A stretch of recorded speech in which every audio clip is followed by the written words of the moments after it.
በስመ አብ ወወልድ ወመንፈስ ቅዱስ አሐዱ አምላክ አሜን። ፍኖተ ልሳን ዘቅዱሳን ካብ ዝሓለፈ መቐፀልታ ኣብ ዝሓለፈ ውዳሴ ከንቱ ብዝብል ንኡስ ርእሲ ድማ ትዕቢትን ኣነንነትን ጥንቃቐን ዝብል ርኢና ነርና። ሕጂ እውን ዓብይ ርእሲ ምዕራፍ 1:4 ዓብይ ርእሲ መስከርቲ ኣበሳ ንኡስ ቁፅሪ 6.4-6 ሓጢኣት ምግቢ ሓጢኣት ኣይኮነን፣ ስሳይ ግና ሓጢኣት እዩ። ቆልዓ ምውላድ ሓጢኣት ኣይኮነን፣ ግና ዝሙት ግና ሓጢኣት እዩ። ገንዘብ ሓጢኣት ኣይኮነን፣ ስሳይ ገንዘብ ግና ሓጢኣት እዩ። ውዳሴ ሓጢኣት ኣይኮነን፣ ውዳሴ ከንቱ ግና ምድላይ ግና ሓጢኣት እዩ። ከም ብሓቂ ካብ ውጉይ ኣጠቓቕማ እንተዘይኮይኑ ደኣ እምበሪ ጌጋ ፍጥረት የልቦን። ቅዱስ ማክሲማኖስ። ቅዱስ አትናቴዎስ ከምዚ በለ ሞት ኣይትፍራሕ፣ ሓጢኣት ፍራሕ። መጀመርታ ናይ ኩሉ ሓጢኣት ሸለልትነት እዩ። ኣባ ጰጢሜን። ሓጢኣት እንታ ጎይታ ዝጸልኣ ነገር እያ። ፊልክዮስ። ሓጢኣቱ ዘይናዘዝ ስርየትን የብሉን። ማር ይስሐቅ። ቅዱስ ዮሃንስ አፈወርቂ። ሓጢኣት ሓያል እያ፣ መውጊኢኣ እውን ብርቱዕ እዩ። ወጊኣ ዘውደቐቶም ኩሎም ሓያላት ብርቱዓትን እዮም ነይሮም። ስለዚ ተጠንቀቐላ። ሓጢኣት ብምቅዋም ኣብ እግዚአብሔር ዘለካ ፍቅሪ ኣርኢ። ኣብነት ስኖዳ ሳልሳዊ። ንነፍሱ ዝክሕድ ሓጢአተኛ ምዃኑ ዝኣምን ሰላም ይረክብ። ኣባ ሙሴ ጸሊም። ሓጢኣት ምዃኑ እናፈለጥካ መላሊስካ ክሰርሖ ከለኻ እናረእኻ ሱቕ ምባል ወይ ድማ ዘይምንቃፍ ንሓጢኣት ጽድቂ ኢልካ ከም ምእማን እዩ። መጽሓፍ ኣንገር ፈላስፋ። ሰብ ናብ እግዚአብሔር ኣብ ዝቐረበሉ መጠን ሓጢኣት ገዛእ ርእሱ ክርኢ ይጀምር። ሓደ ኣቦታት። መጀመርታ ኩሉ ሓጢኣት ብሕልና ክፍእ ምሕሳብ እዩ። ፊልክዮስ። ከም ብሓዱሽ ተሓደሱ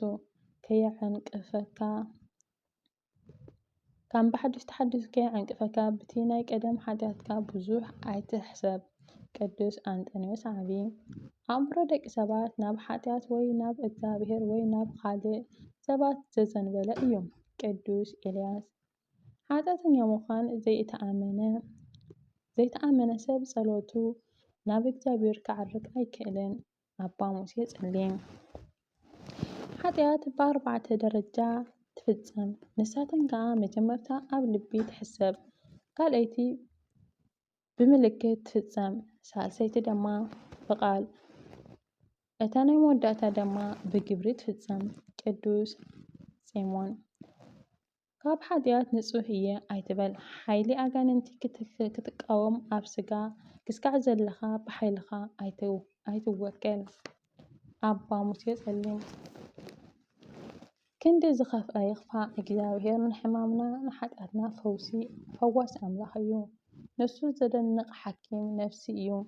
ፍቅሩ ግና ኣብ ሕሙማት እምበሪ ኣብቲ ሕማም ኣይኮነን። ኣንጋር ኦሪገን። ወላ እንተተነሳሒካ ከምቲ ዝሓጣኢኻ ይትረስዕ። ሓጢኣትካ ዘኪርካ ድማ ጓሂ ልቢ ምስ ዝመልአካ በረኸት ትሕትና ትረክብ። ብትሕትና ድማ ንትዕቢት ትቐትላ። ሓጢኣት ኣብ ቅድሚ ሰብ ከም ዝሓብእ ጻድቕ፣ ጽድቅኻ ድማ ኣብ ቅድሚ ሰባት ክረአየለይ ኢልካ ኣይትግበር። ነፍስኻ ንሓደ ኣምላኽ እትፈቱ እንተወፈኸያ ንዓኻ እምበሪ ነቶም ብደገ ዘለዉ ሰባት ምርኣይ እንታይ ይጠቅመካ? ኣባ ወቂርስ። ኦ ወዲ ሰብ ንስኻ ገዛኢ ኢኻ፣ ንምንታይ ደኣ ንስምዒትካ ባርያ ኮይንካ ትግዛእ? ስለምንታይ ክብርኻ ደርቢኻ ባርያ ሓጢኣት ኮይንካ? ብምንታይ ምኽንያት ገዛእ ርእስኻ እስርቲ ዲያብሎስ ጌርካያ? ንስኻ ገዛኢ ፍጥረታት ክትከውን ተሓሪኻ ኢኻ፣ ነቲ ክብሪ በይንኻ ግና ነጸካዮ። ቅዱስ ባስልዮስ። ኣሪጊዮን ወይም ኣሪጊኖስ። ካብ 185 ክሳብ 252 ዓመተ ምህረት ዝነበረ ተወላዲ ግብፂ እስከንድርያ ዝኾነ ሊቅ እዩ። ብትርጉም መጻሕፍቲ ብምዕራባውያን ይኹን ብምዕራባውያን ስሙ ብልዕልና ይጽዋዕ። ብዙሕ ግዜ ምዕራባውያን ጸሓፍቲ ብደረጃ ምስ አግናጢዮስ የነጻጽርዎ ነበሩ። ነገር ግን ኣብ ትርጉም መጽሓፍ ህጸጽ ኣይተሰኣኑን። ብፍላይ ኣርገኔዎሳውያን ዝተባህሉ ተኸተልቱ ሶርያዊጽ ብምዝባዖም ኣቐዲሞም ብ395-400 ቅዱስ ቴዎፊሎስ ትምህርቶም ብንጹር ምውጋድ ጀመረ። ብድሕሪ'ዚ ኣብ ካልኣይ ጉባኤ ቁስጥንጥንያ ብ553 ዓመተ ምህረት ንባዕሉ ኦሪገን ብወግዒ ተወገዘ። ብኣማን ነጽር ጽንዐ ተዋህዶ ገጽ 20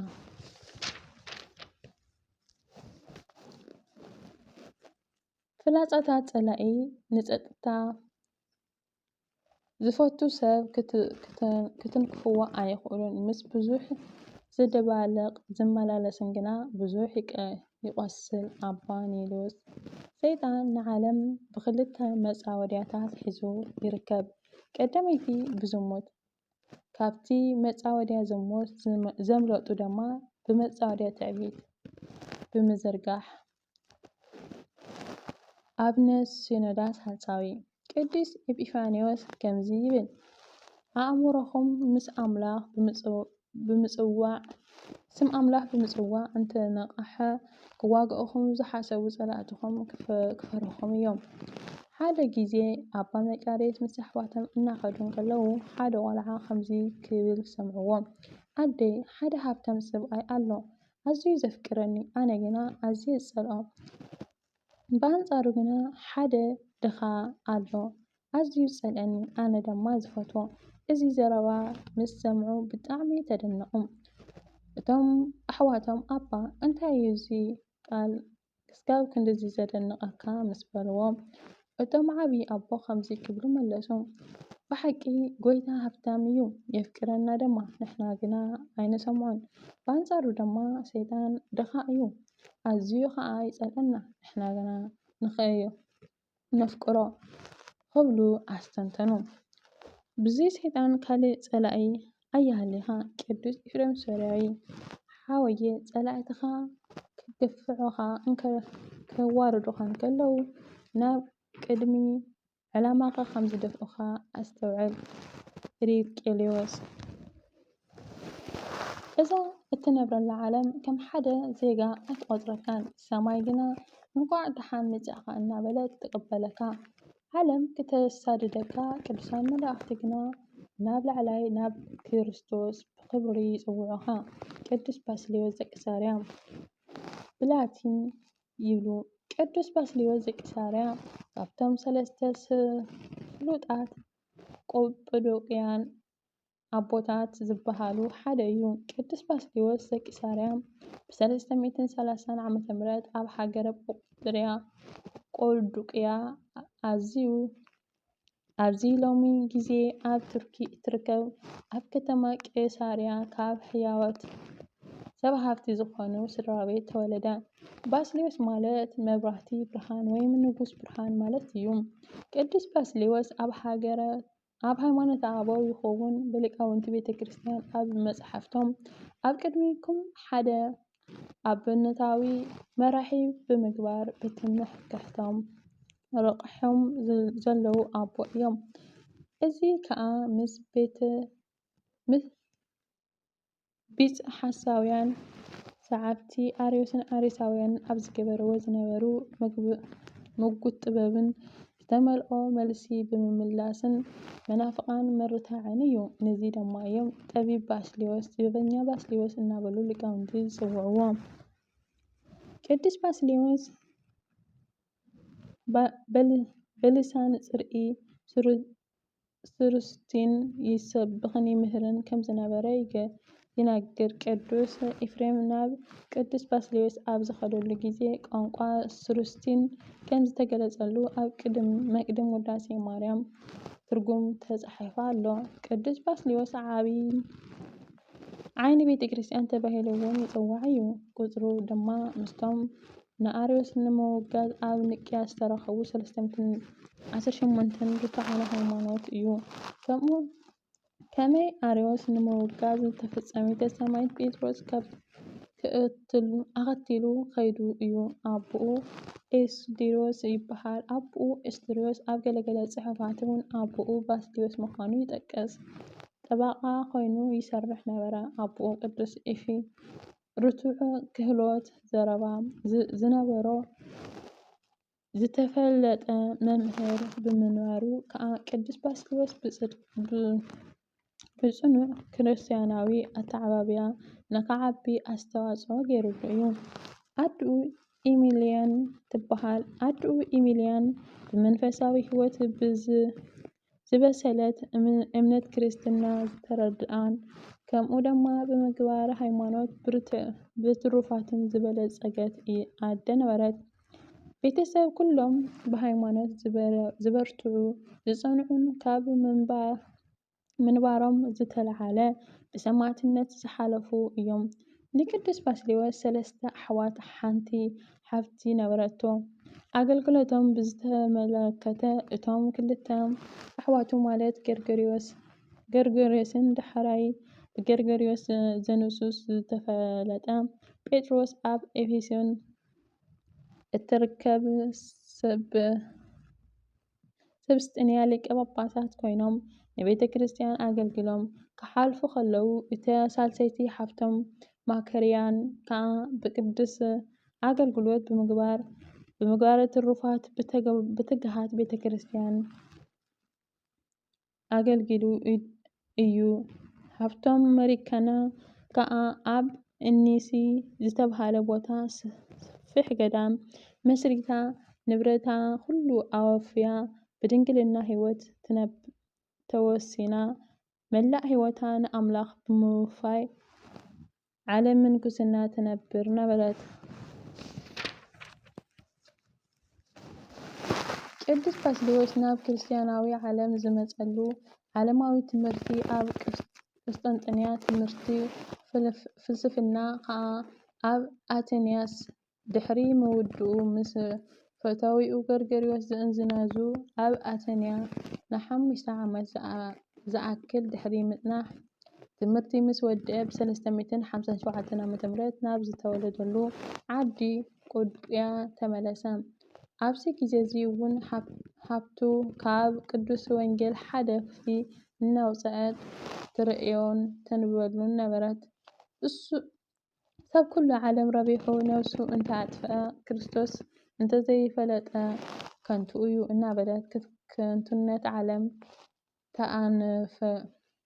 ተኣንፈሉ ስለዝነበረ ነገራቱ ቀስ እናበለ ኣብ ልቡ ክሓድሮ ጀመረ።